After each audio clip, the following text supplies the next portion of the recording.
ہم وہی کہیں گے جو ہمارا دین ہم کو بتاتا ہے۔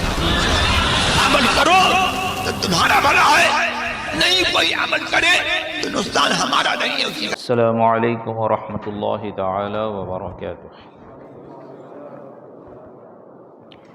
نحمده ونصلي ونسلم على رسوله الكريم اما بعد فاعوذ بالله من الشيطان الرجيم بسم الله الرحمن الرحيم واعبدوا الله ولا تشركوا به شيئا وبالوالدين احسانا وبذي القربى واليتامى والمساكين والجار ذي القربى والجار الجنوب والصاحب بالجنب وابن السبيل وما ملكت ايمانكم ان اللہ لا يحب ما كان مختالا فخورا۔ صدق اللہ العلی العظیم وصدق رسولہ النبی الامین المتین الکریم ونحن على ذلك لمن الشاہدین والشاکرین والحمد للہ رب العالمین۔ رب اشرح لی صدری ویسر لی امری واحلل عقدۃ من لسانی یفقہوا قولی۔ ان اللہ وملائکتہ یصلون علی النبی یا ایہا الذین آمنوا صلوا علیہ وسلموا تسلیما۔ اللہم صل علی سیدنا مولانا محمد معدن الجود والکرم وآلہ وبارک وسلم۔ صلاۃ و سلام علیک یا رسول اللہ، صلاۃ و سلام علیک یا حبیب اللہ، صلی اللہ تعالی علیک وبارک وسلم تسلیما دائما ابدا۔ عزیزان ملت اسلامیہ، رفیقان گرامی، گزشتہ کئی ہفتوں سے صلہ رحمی سے متعلق ہی درس چل رہا ہے۔ اب آپ نے اسی کے ضمن میں صلہ رحمی کے ضمن میں آپ نے بھلائی کرنے کا بیان، یعنی حسن سلوک، لوگوں کے ساتھ اچھی طریقے سے پیش آنا، اور اولاد پر شفقت اور یتیموں پر رحمت، اور آج اسی کے ساتھ ساتھ پڑوسیوں کے حقوق۔ یہ جو جتنے بھی ٹاپکس ہے، یہ تمام کے تمام 1-1.5 سال کے عرصہ ہو گیا، یہ سب کے سب اصلاح معاشرہ کے حوالے سے چل رہا ہے۔ سمجھ میں آئی بات؟ اصلاح معاشرہ کے حوالے سے چل رہا ہے۔ اصلاح معاشرہ، اصلاح اعمال اور معاشرے کے حسن و خوبی کو برقرار رکھنا، اور معاشرے کی گندگی کو باہر نکال پھینکنا، اور خود اپنے اندر اچھائی اور بھلائی پیدا کرنا، اور دوسروں کو اس کا حکم دینا، اور خود کا ذہن اور دل دماغ دوسروں سے متعلق صاف رکھنا، یہ تمام چیزیں اصلاح معاشرہ کے حوالے سے آتی ہیں۔ اس کے ضمن میں آپ نے کئی چیزیں سماعت فرمائی، وہ سب کے سب اصلاح معاشرہ کے حوالے سے۔ کہنے کا مقصد یہ ہے، اس سے پہلے بھی کئی مرتبہ میں بتا چکا، پھر صرف یاد دہانی کے طور پر،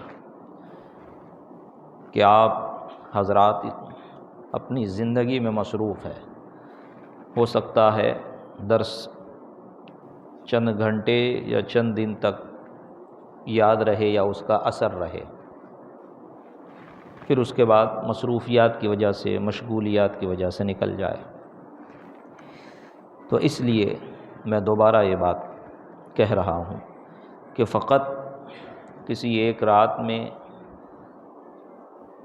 کسی ایک دن میں، یا 3 دن کا جلسہ کر کے اصلاح معاشرہ پہ پروگرام کرا کر اصلاح معاشرہ ادا ہو جائے اور اس معاشرے کی اصلاح ہو جائے، یہ ناممکن تو نہیں، لیکن مشکل ضرور ہے۔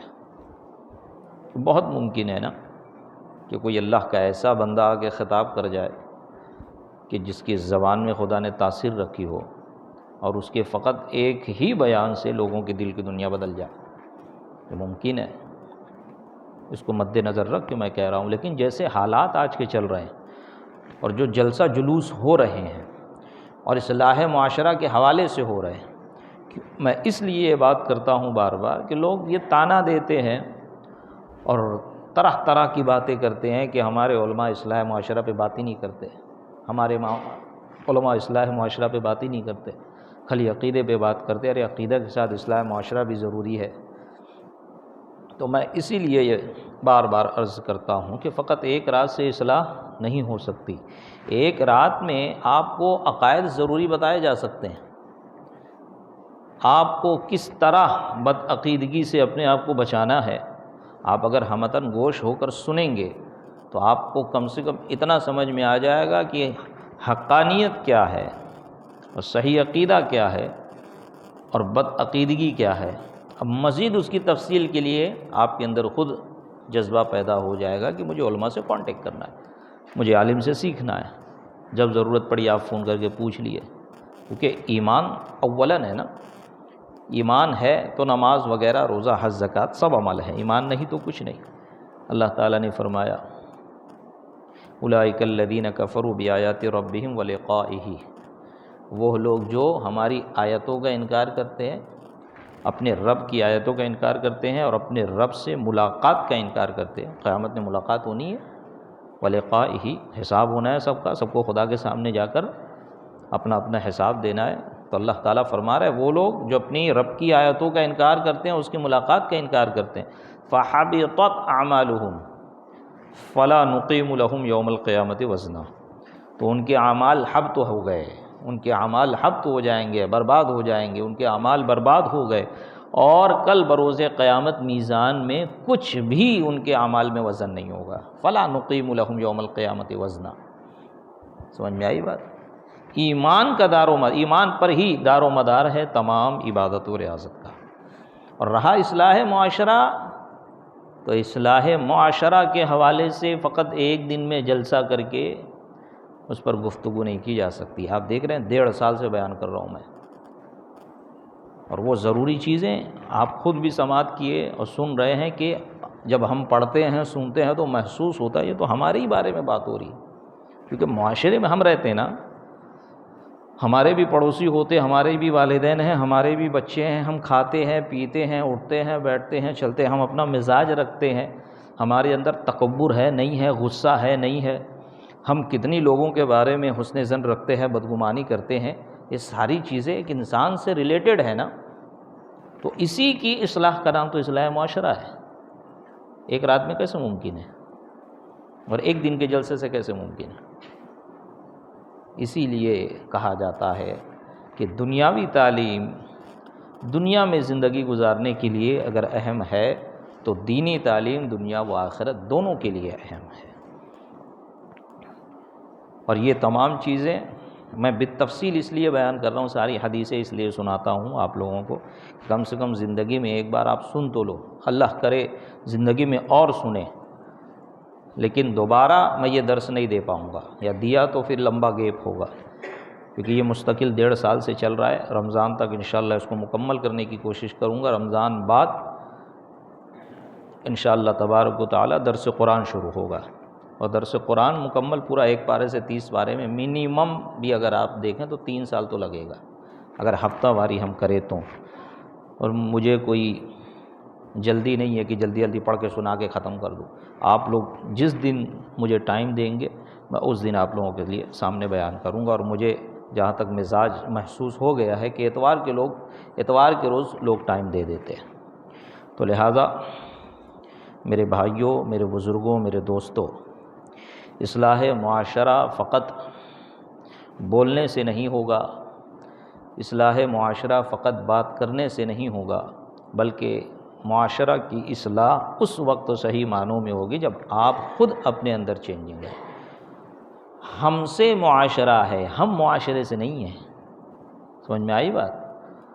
ہم سے معاشرہ ہے، ہم معاشرے سے نہیں ہیں، یہ بول کے اپنا دامن نہ جھاڑا جائے، ارے ایسے ہی تو ہوتا ہے، ارے کون سنتا ہے؟ بھائی ایسا ہی ہوتا ہے تو مت کر، کوئی نہیں سنتا ہے تو سن، کسی کی اولاد نہیں سنتی ہے تو اپنی اولاد کو سنا، دوسروں کی اولاد نہیں سدھر رہی ہے تو اپنی اولاد کو سدھارا، تیری اولاد کے بارے میں کل بروز قیامت تجھ سے پوچھا جائے گا، پڑوسی سے نہیں پوچھا جائے گا، ہے نا؟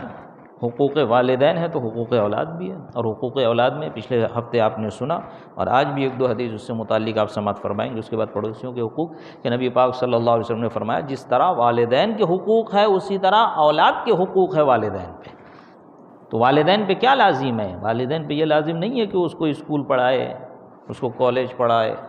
والدین پہ اولاً دین اور شریعت کی طرف سے یہ لازم ہے اس کو اچھا اخلاق دے، اس کو حسن ادب سکھائے، اس کو دینی تعلیم سکھائے، اس کو سونے بیٹھنے چلنے پھرنے کا طریقہ سکھائے۔ یہی تو حسن ادب بول دیے تو اس میں سب آ گیا، لوگوں سے بات کیسے کرنا ہے، کھانا کس طرح کھانا ہے، سونا کس طرح ہے، کون سا کام کرنا ہے کون سا کام نہیں کرنا ہے، وغیرہ وغیرہ ساری چیزیں اس میں آ گئی۔ چھوٹا سا جملہ ہے لیکن بامعنی جملہ ہے، کیونکہ حدیث ہے، حدیث ہے، اور جو بیان کر رہے ہیں وہ سب سے فصیح و بلیغ ہیں۔ فصاحت و بلاغت ان کے در سے ہے، فصاحت کو فصاحت ان کے در سے عطا ہوئی ہے، بلاغت کو بلاغت نبی پاک کے در سے عطا ہوئی ہے، کمال کو کمال بھی نبی پاک صلی اللہ علیہ وسلم کے در سے عطا ہوا ہے۔ تو ان کا اتنا چھوٹا سا جملہ، اس پہ پوری ایک رات تقریر ہو سکتی ہے۔ فقط یہ ایک حدیث ذکر کر کے آپ اصلاح معاشرہ کے حوالے سے پورے ٹاپکس پہ گفتگو کر سکتے ہیں۔ اس نے ادب میں سب آ گیا نا، بچا ہی کیا؟ کل بروز قیامت یہ سوال نہیں ہوگا اپنے بچوں کو انجینئر ڈاکٹر بنایا تھا کہ نہیں بنایا تھا، زندگی گزارنے کے لیے اس کے لیے کیا چھوڑا تھا کیا نہیں چھوڑا تھا، لیکن یہ ضرور سوال ہوگا اپنی اولاد کو کیا سکھایا تھا، اپنی اولاد کو کیا تو نے تعلیم دی، اپنی اولاد کو تو نے دین پہ چلنا سکھایا یا نہیں سکھایا، خدا کا جو حق تھا وہ ادا کرنا سکھایا یا نہیں سکھایا، نبی پاک صلی اللہ علیہ وسلم کا جو حق تھا وہ ادا کرنا سکھایا نہیں سکھایا، کیا تعلیم دی، کیا سکھایا اس کو۔ اور یہی اولاد کل بروز قیامت گلے کی ہڈی بن جائے گی۔ سمجھ میں آئی بات؟ یہی بیوی، یہی ماں، یہی باپ کل بروز قیامت گلے کی ہڈی بن جائیں گے۔ اور اگر نیک و صالح ہے تو انشاءاللہ ضرور اس کا صلہ ملے گا، کہ جو نیک اور صالح ہے، جو جنتی ہے، قرآن میں فرمایا اگر ان کی اولاد کا خاتمہ بالخیر ہوا تو ان کے صدقے میں ان کو بھی جنت میں داخل کیا جائے گا، لیکن شرط یہ ہے نا ایمان پر خاتمہ ہو۔ کل بروز قیامت اگر یہاں نیک و کار والی زندگی گزارے، ایمان پر خاتمہ ہوا، کل بروز قیامت اگر وہ فضیلت ملی تب کی تب بات ہے نا، لیکن ابھی کس کے پاس گارنٹی ہے؟ ابھی تو ہمیں اپنا حق ادا کرنا ہے نا۔ سمجھ میں آئی بات؟ ہاں، تو یہ ذہن میں رکھیں اور یہ درس سماعت فرمائے۔ ایک بار درود شریف پڑھے، اللہم صلی علی سیدنا مولانا محمد معدن الجود والکرم وآلہ وبارک وسلم، صلاۃ و سلام علیک یا رسول اللہ صلی اللہ علیہ وسلم۔ گزشتہ ہفتہ آپ نے اولاد اور یتامہ سے اولاد سے متعلق سماعت فرمایا، اب یہاں پر یتیم سے متعلق بھی ایک دو حدیث پھر انشاءاللہ پڑوسیوں کے حقوق۔ طبرانی نے نعمان بن بشیر رضی اللہ تعالی عنہما سے روایت کی کہ رسول اللہ صلی اللہ علیہ وسلم نے فرمایا کہ عطیہ میں اپنی اولاد کے درمیان عدل کرو۔ عطیہ میں یعنی ہدیہ دینے میں، سمجھ میں آئی بات؟ پیسہ دینے میں، ان پر مہربانی اور احسان کرنے میں، جتنی اولاد ہے آپ کی سب کے درمیان عدل کرو۔ عطیہ میں اپنی اولاد کے درمیان عدل کرو جس طرح تم خود یہ چاہتے ہو کہ وہ سب تمہارے ساتھ احسان کرے۔ والدین یہی چاہتے ہیں نا کہ کل بڑے ہو کر ہمارے بچے ہمارے ساتھ کیا کرے؟ احسان کرے۔ تو جس طرح تم چاہتے ہو کہ کل کو یہ لوگ تمہارے ساتھ احسان کرے، اسی طرح تم بھی ان پر احسان کرو۔ اور عطیہ دینے میں، یہاں تک کہ دوسری حدیث میں ارشاد فرمایا کہ بوسہ دینے میں، بوسہ دینے سمجھتے ہیں نا جسے ہم عرف عام میں کہتے ہیں پپی لینا، محبت سے ہم اپنے بچوں کو بوسہ دیتے ہیں، بولے بوسہ دینے میں بھی عدل کرو، کہیں دوسرے بچے کو تکلیف نہ ہو جائے۔ ہاں، یہ الگ بات ہے کہ نبی پاک نے اولاً کس کو ترجیح دی جائے تو فرمایا کہ لڑکی سے شروع کرو، ہے نا، کیونکہ لڑکیاں نرم دل ہوتی ہیں، اس لیے بچیوں کو فوقیت دو۔ بچیوں کا بہت سے حقوق بتائے گئے اور ان سے محبت کا حکم دیا گیا، ان کو رحمت بنایا گیا، اور ان کو بوجھ نہیں بلکہ والدین کے لیے کل بروز قیامت جہنم سے آزادی کا ذریعہ بنایا گیا۔ تو یہ الگ بات ہے، لیکن دینا برابر ہے سب کو۔ تو عطیہ دینے میں اپنے اولاد کے درمیان عدل کرو جس طرح تم خود یہ چاہتے ہو کہ وہ سب تمہارے ساتھ احسان اور مہربانی میں عدل کریں۔ اسی طرح دوسری حدیث میں نبی پاک صلی اللہ علیہ وسلم نے فرمایا اللہ تعالیٰ اس کو پسند کرتا ہے، اس کو پسند کرتا ہے کہ تم اپنی اولاد کے درمیان عدل کرو یہاں تک کہ بوسہ لینے میں۔ دیکھ رہے ہیں آپ، یہ والدین پر جو حقوق ہے بچوں کے وہ بیان ہو رہا ہے۔ صحیح بخاری میں سہل بن سعد رضی اللہ تعالیٰ عنہ سے مروی کہ رسول اللہ صلی اللہ علیہ وسلم نے فرمایا کہ جو شخص یتیم کی کفالت کرے، وہ یتیم اسی گھر کا ہو یا غیر کا، میں اور وہ، یعنی جو کفالت کرے یتیم کی، تو نبی پاک صلی اللہ علیہ وسلم نے فرمایا کہ میں اور وہ دونوں جنت میں اس طرح ہوں گے۔ حضور صلی اللہ علیہ وسلم نے کلمہ کی انگلی اور بیچ کی انگلی سے اشارہ کیا اور دونوں انگلیوں کے درمیان تھوڑا سا فاصلہ کیا کہ ہم دونوں اس طرح ہوں گے، جتنا فاصلہ دونوں انگلیوں کے درمیان ہے، یعنی اتنے قریب ہوں گے جنت میں۔ ابن ماجہ نے ابو ہریرہ رضی اللہ تعالیٰ عنہ سے روایت کی کہ رسول اللہ صلی اللہ علیہ وسلم نے فرمایا مسلمانوں میں سب سے بہتر گھر وہ ہے جس میں کوئی یتیم ہو، اس کے ساتھ احسان کیا جاتا ہو، اور مسلمانوں میں سب سے برا وہ گھر ہے کہ جس میں یتیم ہو اور اس کے ساتھ برائی کی جاتی ہو۔ امام احمد و ترمذی نے ابو امامہ رضی اللہ تعالیٰ عنہ سے روایت کی کہ رسول اللہ صلی اللہ علیہ وسلم نے فرمایا جو شخص یتیم کے سر پر محض اللہ عز و جل کے لیے ہاتھ پھیرے تو جتنے بالوں پر اس کا ہاتھ گزرے گا ہر بال کے مقابل میں اس کے لیے نیکیاں ہیں، اور جو شخص یتیم لڑکی یا یتیم لڑکے پر احسان کرے میں اور وہ جنت میں اس طرح ہوں گے، یعنی وہی دو انگلیوں کے اشارے سے فرمایا کہ میں اور وہ جنت میں اس طرح ہوں گے، یعنی اتنے قریب ہوں گے۔ تو لہٰذا ہمارے خاندان میں، ہمارے محلے میں جو بھی یتیم ہو، آپ کے دوست و احباب میں کہ گھروں میں اگر کوئی یتیم ہو تو ان پر شفقت کرے، ان کے ساتھ محبت سے پیش آئے۔ اگر ان کی کفالت کی ضرورت ہے تو بعض معاملات میں ان کی کفالت کر دے، کبھی کبھی ان کی مدد کر دے اپنے حیثیت کے مطابق، یہ بہت بڑا سمجھ لیجئے ثواب کا کام ہے۔ امام احمد نے ابو ہریرہ رضی اللہ تعالیٰ عنہ سے روایت کی کہ ایک شخص نے اپنے دل کی سختی کی شکایت کی، نبی پاک صلی اللہ علیہ وسلم کی بارگاہ میں اپنے دل کی سختی کی شکایت کی کہ میرا دل سخت ہے۔ نبی کریم صلی اللہ علیہ وسلم نے فرمایا یتیم کے سر پر ہاتھ پھیرو اور مسکین کو کھانا کھلاؤ۔ جب یتیم کے سر پر ہاتھ پھیریں گے، مسکین کو کھانا کھلائیں گے، اس کی کفالت کریں گے تو اللہ تبارک و تعالیٰ دل میں نرمی پیدا کرے گا۔ طبرانی نے اوسط میں عبداللہ بن عباس رضی اللہ تعالی عنہما سے روایت کی کہ حضور صلی اللہ علیہ وسلم نے فرمایا کہ لڑکا یتیم ہو تو اس کے سر پر ہاتھ پھیرنے میں آگے کو لائے، یعنی سر پر ہاتھ جب پھیرے تو اس طرح آگے کو لائے، اس طرح۔ لیکن اور اگر اس بچے کا باپ ہو، یعنی اس بچے کا باپ زندہ ہو تو ہاتھ پھیرنے میں گردن کی طرف لے جائے۔ یہ ہاتھ پھیرنے کا طریقہ نبی پاک صلی اللہ علیہ وسلم نے فرمایا۔ اللہ تبارک و تعالیٰ کی بارگاہ میں دعا ہے مولا کریم ہم سب کو اولاد اور یتامہ پر شفقت و رحمت کی توفیق رفیق عطا فرمائے۔ اللہ تعالیٰ قرآن مجید فرقان حمید میں ارشاد فرماتا ہے وَاعْبُدُوا اللَّهَ وَلَا تُشْرِكُوا بِهِ شَيْئًا وَبِالْوَالِدَيْنِ إِحْسَانًا وَبِذِي الْقُرْبَى وَالْيَتَامَى وَالْمَسَاكِينِ وَالْجَارِ ذِي الْقُرْبَى وَالْجَارِ الْجُنُبِ وَالصَّاحِبِ بِالْجَنبِ وَابْنِ السَّبِيلِ وَمَا مَلَكَتْ أَيْمَانُكُمْ إِنَّ اللَّهَ لَا يُحِبُّ مَن كَانَ مُخْتَالًا فَخُورًا۔ پڑوسیوں کے حقوق سے متعلق جیسا کہ صاحب کتاب کا طریقہ ہے وہ پہلے آیت پیش کرتے ہیں، اس کے بعد احادیث کریمہ، اس کے بعد مسائل۔ اس آیت میں اللہ تبارک و تعالیٰ ارشاد فرما رہا ہے جس کا ترجمہ یہ ہے اور اللہ کی عبادت کرو اور اس کے ساتھ کسی کو شریک نہ کرو، ماں باپ سے بھلائی کرو اور رشتہ داروں اور یتیموں اور محتاجوں اور پاس کے ہمسایہ اور دور کے ہمسایہ، یعنی پاس کے پڑوسی اور دور کے پڑوسی کئی ہوتے ہیں نا، انشاءاللہ اس کی تفصیل بھی آئے گی آگے۔ پاس کے ہمسایہ، دور کے ہمسایہ اور کروٹ کے ساتھی اور راہگیر اور اپنے باندی غلام سے، بے شک اللہ عز و جل کو خوش نہیں آتا کوئی اترانے والا، بڑائی مارنے والا، یعنی کہ کوئی گھمنڈ کرے، تکبر کرے، ہے نا، تو اترانے والا اور بڑائی مارنے والوں کو اللہ تبارک و تعالیٰ پسند نہیں فرماتا۔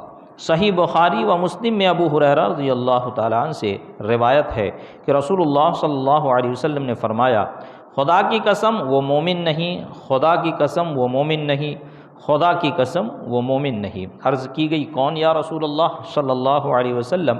فرمایا وہ شخص کہ اس کے پڑوسی اس کی آفتوں سے محفوظ نہ ہو، اس کے پڑوسی اس کی آفتوں سے محفوظ نہ ہو، یعنی جو اپنے پڑوسیوں کو تکلیف دیتا ہے۔ یہ مومن نہیں سے مراد یہ کہ اس کا ایمان کامل نہیں، سمجھ آئی بات؟ اس کا ایمان کامل نہیں، مومن نہیں، مومن نہیں 3 بار فرمایا۔ جو لوگ حدیث پڑھتے ہیں صرف اور کہتے ہیں کہ حدیث ہی ہم کو حوالے میں چاہیے اور جو حدیث میں لکھا ہے وہی اسی پر عمل کریں گے، تو بتاؤ حدیث کا ظاہری معنی یہ ہے کہ نہیں کہ جو پڑوسی کے ساتھ اس نے اخلاق سے پیش نہ آئے وہ مومن نہیں؟ وہ مومن نہیں مطلب وہ ایمان والا نہیں، وہ ایمان والا نہیں تو پھر کیا ہوا؟ سمجھ میں آئی بات؟ تو یہ ظاہری معنی خالی لینا، اسی لیے کہتے ہیں کہ حدیث ہر کوئی سمجھ نہیں سکتا۔ حدیث کے لیے، قرآن کے لیے اتنا علم چاہیے کہ اس کے صحیح معنی و مفہوم بندہ سمجھ سکے، اور آج کے دور میں آسان یہی ہے، بلکہ کئی صدیوں سے چلا آ رہا ہے کہ بندہ کسی کی تقلید کرے، ایک امام کا دامن پکڑ کے چلے، حدیث پر بھی عمل ہو جائے گا، سنت پر بھی عمل ہو جائے گا، قرآن پر بھی عمل ہو جائے گا۔ صحیح مسلم میں انس رضی اللہ تعالی عنہ سے روایت کہ رسول اللہ صلی اللہ علیہ وسلم نے فرمایا وہ جنت میں نہیں جائے گا جس کا پڑوسی اس کی آفتوں سے امن میں نہیں، جس کا پڑوسی اس کی آفتوں سے امن میں نہیں۔ بعض اوقات ہم ایسے کارنامے کر بیٹھتے ہیں اور ایسے اعمال کے مرتکب ہو جاتے ہیں باوجود کہ بندہ 5 وقتہ نمازی ہے، مسجدوں میں چندہ دے رہا ہے، قالینیں بچھا رہا ہے، اے لگا رہا ہے، غریبوں کے اور مسکینوں کو خیرات پہ خیرات دیے جا رہا ہے، لیکن اپنے پڑوسی کے ساتھ اس کا سلوک صرف 2 انچ زمین کے لیے ایسا ہوتا ہے کہ گویا کہ کون جانی دشمن آ گیا ہے کہ کس طرح اس کے زمین پر قبضہ کیا جائے، کس طرح اس کو تکلیفیں پہنچائی جائے، کس طرح اس کو یہاں سے بھگایا جائے، وغیرہ وغیرہ طرح طرح کی چیزیں سامنے آتے رہتی۔ حالانکہ پڑوسیوں کا اتنا حقوق ہے کہ آپ دیکھیں کہ اگر آپ اپنا گھر بیچ رہے ہیں تو پڑوسی کو حق شفع حاصل ہے، وہ چاہے تو شرعاً دعویٰ کر سکتا ہے قاضی کے پاس کہ یہ گھر بیچ رہا ہے، میں لوں گا اس کا گھر۔ اگر آپ کسی اور کو بیچ رہے ہیں اور آپ کا پڑوسی استطاعت رکھتا ہے کہ وہ اتنے میں خرید لے جتنے میں آپ بیچ رہے ہیں، سمجھ میں آئی بات؟ تو حق یہ ہے کہ پڑوسی کو بیچا جائے، اس کو حق ہے کہ جا کے قاضی کے پاس مقدمہ دائر کرے کہ میرا پڑوسی ایسا ایسا کر رہا ہے اور میں اس سے لگ کر اس کی میری دیوار ایک ہے، میں استطاعت رکھتا ہوں خرید لوں، میں خریدنا چاہتا ہوں، قاضی اس کے حق میں فیصلہ کرے گا۔ کبھی ہم نے سنا، کبھی ہم نے یہ چیز پڑھی، کبھی غور کیا، 1 انچ دوسروں کی زمین پر قبضہ کرنے کا کتنا بڑا وبال ہے۔ ہم جگہ بڑھاتے جاتے ہیں، دوسروں کی زمین بھی قبضہ کر لیتے ہیں اور اس پہ اپنا حق سمجھتے ہیں، لہٰذا اس کو چھوٹا گناہ نہ سمجھا جائے۔ اسلام نے راستوں کے بھی حقوق بیان کیے، گھروں اور پڑوسیوں کے حقوق بیان کیے، بیع و شرع سے متعلق بالتفصیل مسائل بیان کیے۔ اس سے پہلے بھی میں نے بتایا آپ کو، آج دنیا میں جتنے طرح کے بزنس ہو رہے ہیں نا، آپ ہر مذہب کے لوگوں کے سامنے، ان کے جو بڑے گرو گھنٹال ہو، سب کے سامنے مسائل رکھ دو کہ اس کے بارے میں اپنے مذہب سے جواب دو، وہ ٹامک ٹوئیاں کرتے ہوئے نظر آئیں گے، ان کے حواس فاختہ ہو جائیں گے، لیکن جواب نہیں دے پائیں گے۔ ایک شریعت محمدی ہے صلی اللہ علیہ وسلم کہ اس کا علم رکھنے والا عالم اور مفتی دیکھے گا، غور کرے گا اور جواب دے دے گا۔ سمجھ میں آئی بات؟ ہاں، تو کوئی ایسا گوشہ نہیں ہے زندگی کا کہ جس کے بارے میں اسلام نے آپ کی رہنمائی نہ کی ہو، لہٰذا کچھ بھی کریں تو پہلے سوچیں یہ صحیح کر رہا ہوں یا غلط کر رہا ہوں، شرعاً یہ درست ہے یا نہیں۔ تو پڑوسیوں کے حقوق کہ وہ جنت میں وہ شخص نہیں جائے گا کہ جس کا پڑوسی اس کی آفتوں سے امن میں نہیں۔ صحیح بخاری و مسلم میں حضرت ام المؤمنین عائشہ رضی اللہ تعالیٰ عنہ سے مروی کہ رسول اللہ صلی اللہ علیہ وسلم نے فرمایا جبرائیل علیہ السلام مجھے پڑوسی کے متعلق برابر وصیت کرتے رہے یہاں تک کہ مجھے گمان ہوا کہ پڑوسی کو وارث بنا دیں گے۔ اب دیکھو یہ حدیث آ گئی نا، تو ایک بڑی حدیث سناتا ہوں انشاءاللہ باقی اگلے ہفتے، کہ اس میں آپ کو سمجھ آ جائے گی کہ پڑوسیوں کا حقوق کیا ہے۔ دو حدیث سن لے، ایک چھوٹی سی پھر دوسرا۔ امام احمد نے عقبہ بن عامر رضی اللہ تعالیٰ عنہ سے روایت کی کہ رسول اللہ صلی اللہ علیہ وسلم نے فرمایا کہ قیامت کے دن سب سے پہلے جو دو شخص اپنا جھگڑا پیش کریں گے وہ دونوں پڑوسی ہوں گے۔ بیہقی نے عبداللہ بن عمرو رضی اللہ تعالیٰ عنہما سے بسند ضعیف روایت کی کہ رسول اللہ صلی اللہ علیہ وسلم نے فرمایا تمہیں معلوم ہے کہ پڑوسی کا کیا حق ہے؟ یہ کہ جب وہ تم سے مدد مانگے اس کی مدد کرو، جب وہ قرض مانگے تو قرض دو، جب محتاج ہو تو اسے دو، جب بیمار ہو عیادت کرو، اور جب اسے خیر پہنچے مبارکباد دو، اور جب مصیبت پہنچے تو تعزیت کرو،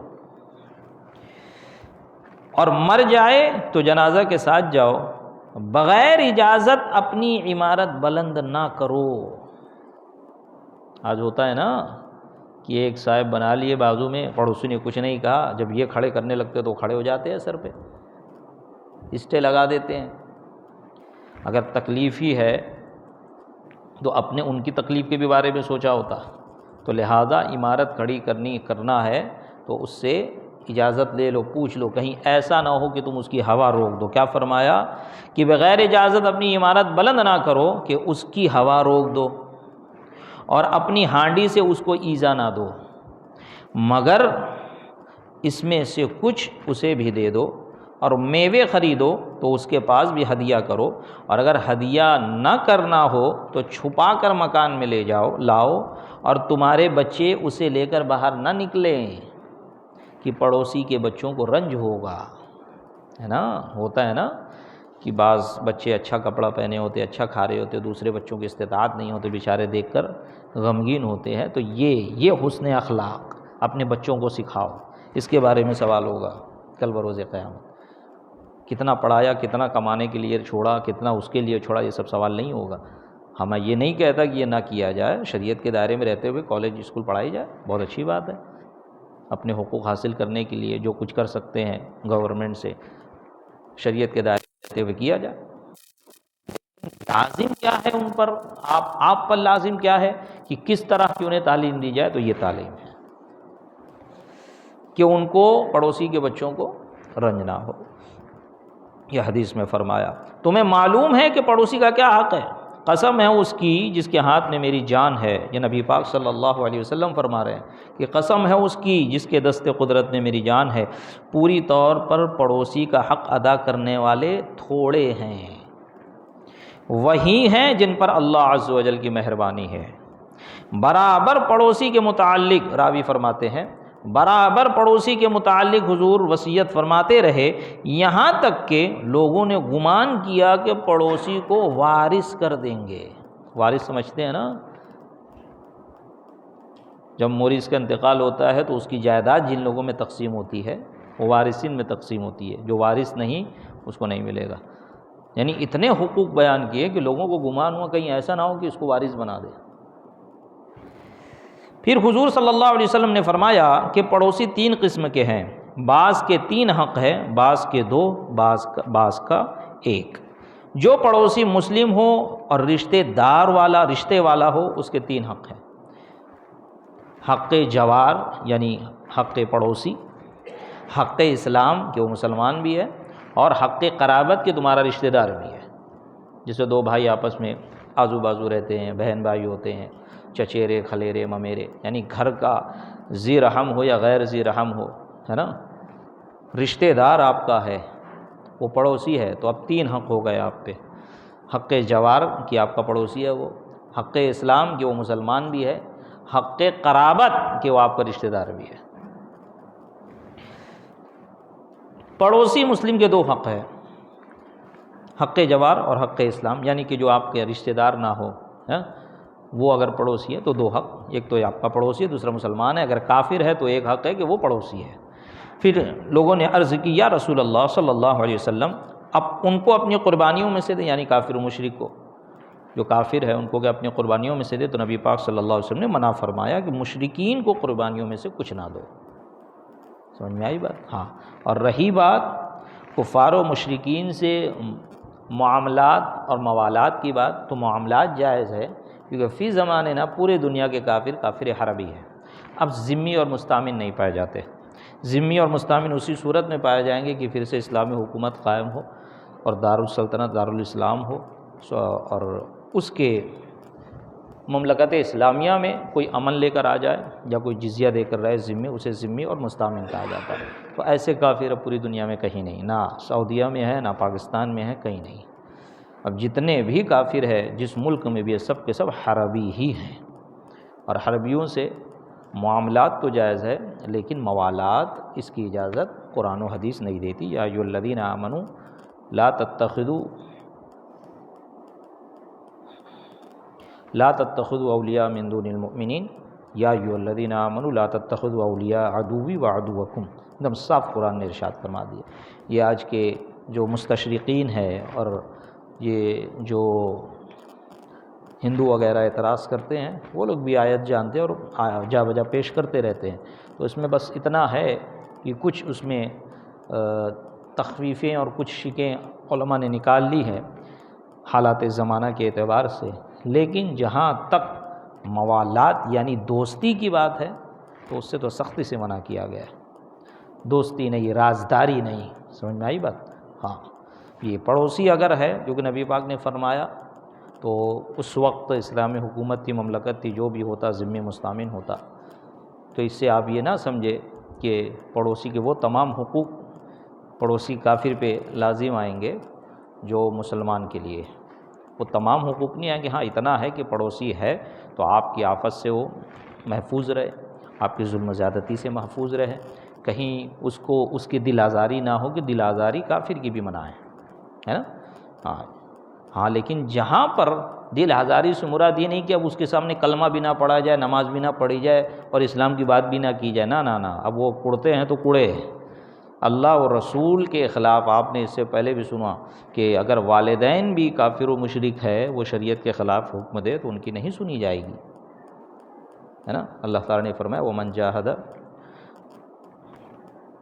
تُشْرِكَ فَلَا تُطِعْهُمَا، اگر وہ تجھے ایسے کو میرا شریک ٹھہرانا چاہتے ہیں اور کہتے ہیں کہ جس کو تو نہیں جانتا، تو فَلَا تُطِعْهُمَا، تو ان کی اتباع نہ کر، ان کی اطاعت نہ کر۔ شریعت کے خلاف اگر والدین بھی حکم دے تو ان کی اتباع نہیں کرنی ہے، تو کافر پڑوسی کیا چیز ہے؟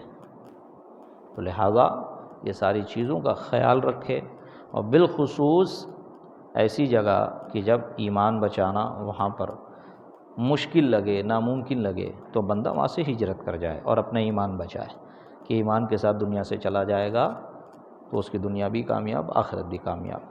اور اگر جہاں مسلمان رہتے ہیں، جہاں ایمان کی حفاظت ہو رہی ہے، وہاں پہ اگر پریشانی بھی ذرا ہے، گلی خراب ہے، مسلمان تھوڑا بدتمیز ہے، ٹھیک ہے، جو بھی ہے جیسا بھی ہے، لیکن فی زمانے نا ایسے ہی علاقے میں رہا جائیں جہاں مسلمان رہتے ہیں۔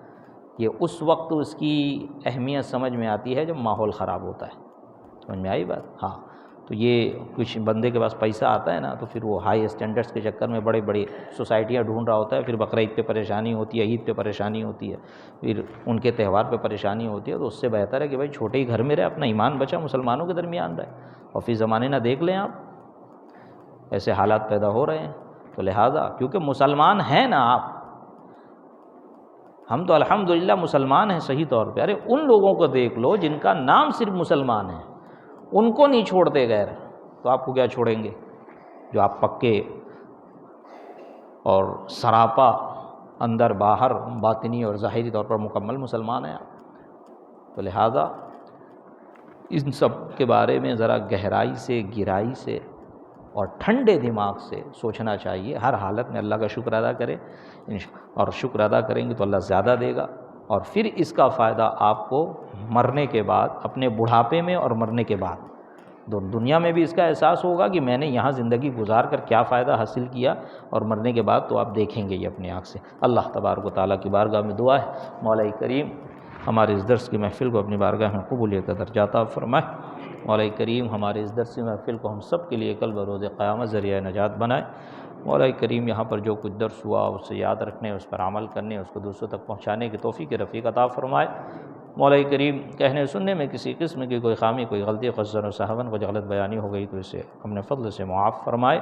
استغفر اللہ استغفر اللہ استغفر اللہ استغفر اللہ ربی من کل ذنب واتوب الیہ، وصلی اللہ تعالی علی خیر خلقہ ونور عرشہ سیدنا محمد وعلی آلہ وصحبہ اہل بیتہ واحبابہ اجمعین برحمتک یا ارحم الراحمین۔